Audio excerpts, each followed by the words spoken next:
Hello, welcome back to my channel UK Wali Life. If you are new here, I'm Pooja and today I'm going to discuss with you UK Immigration New Rules 2025. तो आज हम लोग video में discuss करेंगे जो कि 22 जुलाई से जो लॉ एप्लीकेबल हो गए हैं तो वो हम डिस्कस कर लेते हैं। लेकिन उसके पहले मैं आपको बता दूं कि मई 25 में एक वाइट पेपर पब्लिश किया था गवर्नमेंट ने। तो सबसे पहले वाइट पेपर क्या होता है वो हम डिस्कस कर लेते हैं। तो वाइट पेपर होता है कि गवर्नमेंट होती है उनके अंडर में जो कमिटीज होती है उनके रिकमेंडेशंस होती है कि क्या न्यू रूल्स अप्लाई किए जाए, क्या न्यू रूल्स ऐड किए जाए, उसके प्रोज एंड कॉन्स क्या होंगे पब्लिक के लिए, इमिग्रेंट्स के लिए, लोकल पब्लिक के लिए, गवर्नमेंट के लिए। सब कुछ डिस्कस करने के बाद ही वो वाइट पेपर पे ऐड करते हैं और उसके बाद उसको लॉ बनाया जाता है। तो ये होता है वाइट पेपर जो कि मई 2025 में पब्लिश कर दिया था। तो वाइट पेपर में अभी क्या क्या उन्होंने पब्लिश किया था, क्या क्या ऐड किया था, तो वो मेनली 4 पॉइंट है। तो वो हम पहले देख लेते हैं कि कौन से 4 पॉइंट थे। तो फर्स्ट पॉइंट था स्किल वर्कर वीजा जो है, जो कि 5 ईयर का होता है, तो वो 10 ईयर का रूट कर देंगे। ये फर्स्ट वाला था। सेकेंड था ILR रूल, उसको भी थोड़ा स्ट्रिक्ट कर देंगे। थर्ड था स्टूडेंट वीजा, जिसमें स्ट्रिक्ट इंग्लिश लैंग्वेज कर देंगे और स्पाउस को अलाउ नहीं करेंगे। फोर्थ था ग्रेजुएट वीजा, जिसको हम PSW बोलते हैं, तो जो कि 2 ईयर का होता था, तो वो भी 2 से 1.5 ईयर का कर देंगे। और जॉब सेम फील्ड में करनी है आफ्टर स्टडी और मिनिमम सैलरी के साथ करनी है। तो ये जो 4 मेनली थे वो व्हाइट पेपर में पब्लिश कर दिए थे। तो ये हो गया व्हाइट पेपर। अभी हम आगे डिस्कस करते हैं कि 22 जुलाई से क्या क्या इसमें लॉ बन गए हैं और क्या एप्लीकेबल हो गए हमारे पब्लिक के ऊपर। तो 22 जुलाई से जो एप्लीकेबल होने वाला है उसमें से फर्स्ट मेजर चेंज ये है कि केयर वर्कर वीजा जो है वो गवर्नमेंट बैन कर रही है। यानी कि आउटसाइड यूके से अगर कोई केयर वर्कर स्किल वर्कर में अप्लाई करता है केयर में, तो वो रिजेक्ट हो जाएगा। उसके ऊपर टोटली गवर्नमेंट ने बैन लगा दिया है। 22 जुलाई के पहले पहले अगर आप आपका केयर वीजा अप्लाई कर देते हो तो ये जो न्यू रूल है वो आपके ऊपर एप्लीकेबल नहीं होता है। और जो ऑलरेडी यूके में है, जो ऑलरेडी केयर वर्कर वीजा पर है, वो लोग 2028 तक इसको एक्सटेंड कर सकते हैं, अपना एम्प्लॉयर चेंज कर सकते हैं। इसके आगे की अपडेट गवर्नमेंट ने अभी तक नहीं दी है। तो ये जो केयर वर्कर वीजा है उसके ऊपर बैन लगाने का बहुत सारे रीजंस है।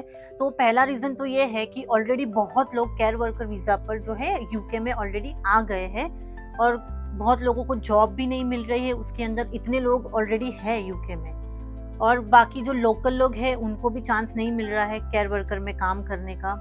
और अदर रीजन ये है कि इस वीजा का मिसयूज भी बहुत हो रहा है। तो इसीलिए गवर्नमेंट ने ये डिसीजन लिया है कि केयर वर्कर वीजा जो है वो बैन कर दिया जाए। तो भी सेकंड चेंज हम लोग डिस्कस कर लेते हैं, जो कि है मिनिमम एजुकेशन लेवल। तो वो भी इस बार गवर्नमेंट ने बढ़ा दिया है। पहले था वो RQF लेवल 3 था, जो कि अगर आप इंडिया से कंपेयर करो तो 12 स्टैंडर्ड के ऊपर भी आपको स्किल वर्कर वीजा अप्लाई आप कर सकते थे। तो उसको चेंज करके अभी गवर्नमेंट ने RQF लेवल 6 कर दिया है, जो कि इंडिया के साथ आप कंपेयर करो तो बैचलर डिग्री हो जाता है। तो अगर आपके पास बैचलर डिग्री है लाइक BCom, BSc, BS, तो ही आप आपका स्किल वर्कर वीजा अप्लाई कर सकते हो।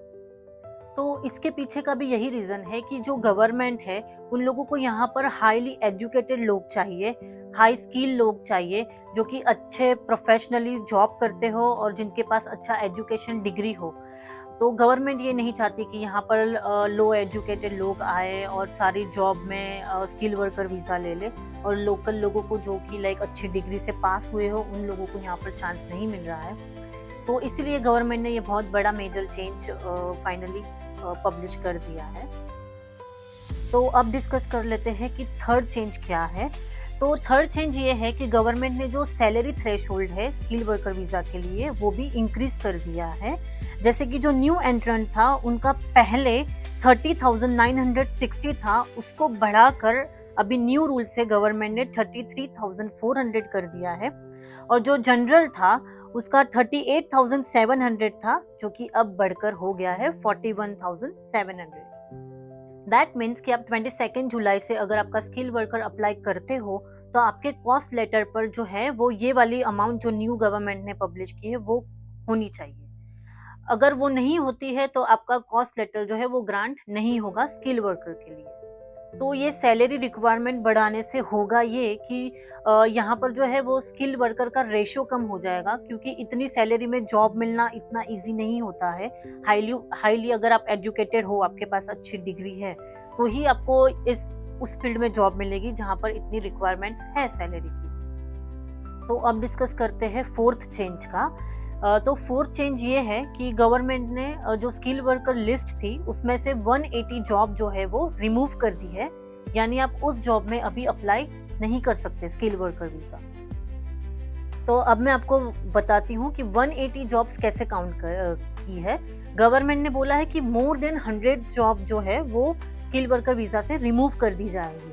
लेकिन इसके चलते चलते हमने जो पहले डिस्कस किया कि उन्होंने हाई एजुकेशन कर दिया है, हाई सैलरी थ्रेशोल्ड बढ़ा दिया है, केयर वर्कर वीजा रिमूव कर दिया है, तो वो सब कुछ मिला के टोटली 180 जॉब होती है जो उन्होंने लिस्ट से निकाल दिया। तो अब चलते हैं फिफ्थ चेंज पर। तो जैसे कि हमने पहले डिस्कस किया 180 जॉब जो गवर्नमेंट ने रिमूव कर दी थी, तो उसकी जगह पर उन्होंने टेम्पररी शॉर्टेज ऑक्यूपेशन लिस्ट निकाली है गवर्नमेंट ने, जो कि गवर्नमेंट की मैक होती है, जिसको माइग्रेशन एडवाइजरी कमेटी कहा जाता है। तो उन्होंने ये लिस्ट निकाली है जो कि अभी कंफर्म नहीं है। उसमें जो यूके में जो रोल्स शॉर्टेज है उसके ऊपर हमें स्किल वर्कर वीजा हम ले सकते हैं, लेकिन वो लिस्ट अभी तक कंफर्म नहीं हुई है क्या है। मैक कमिटी इसमें वही रोल ऐड करेगी जो यूके में जिस रोल की शॉर्टेज है और जिसमें से कम लोग आ रहे हैं और जिसकी यहाँ पर बहुत नीड है, लेकिन उसमें भी बहुत सारे रिस्ट्रिक्शन वो रखेंगी। तो वो लिस्ट अभी तक कंफर्म नहीं है कि कौन सी लिस्ट होगी। तो अभी रिस्ट्रिक्शंस ये है इसके अंदर कि आप आपके डिपेंडेंट को साथ में नहीं ला सकते। आपकी वाइफ हो गई, हस्बैंड हो गए या फिर आपके बच्चे हो गए, उसको आप ये वीजा पे यूके में नहीं ला सकते हो। और जो सैलरी थ्रेशोल्ड है वही एप्लीकेबल होगा जो न्यू रूल्स में एप्लीकेबल होता है। और उसमें जो सैलरी थ्रेशोल्ड है उसमें आपको कोई टाइप का डिस्काउंट नहीं मिलेगा। तो ये जो रिस्ट्रिक्शन है और ये जो लिस्ट है ये टेम्पररी है। इसको 2026 में फिर से रिव्यू किया जाएगा, इसमें फिर से चेंज किए जाएंगे, इसीलिए इसको टेम्पररी ऑक्यूपेशन लिस्ट कहा जाता है। तो ये जो सारे रूल थे ये तो वो रूल थे जो 22 जुलाई से सारे एप्लीकेबल हो जाएंगे। तो अभी मैं आपको वो बता देती हूँ कि एंड ऑफ द ईयर कौन से रूल आगे चेंज होने वाले हैं।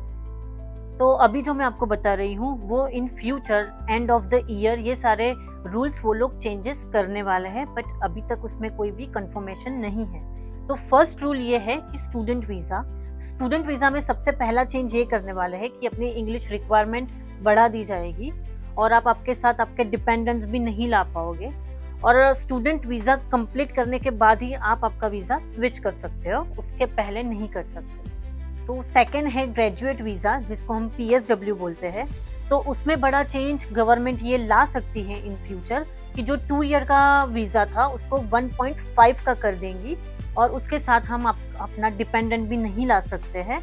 और अगर आप मास्टर डिग्री विद प्लेसमेंट कर रहे हो या फिर PhD कर रहे हो तो ही आप एलिजिबल हो ग्रेजुएट वीजा अप्लाई करने के। तो नेक्स्ट है कि स्किल वर्कर वीजा, जो कि हमने डिस्कस ऑलरेडी कर ही लिया है कि 10 ईयर का हो गया है।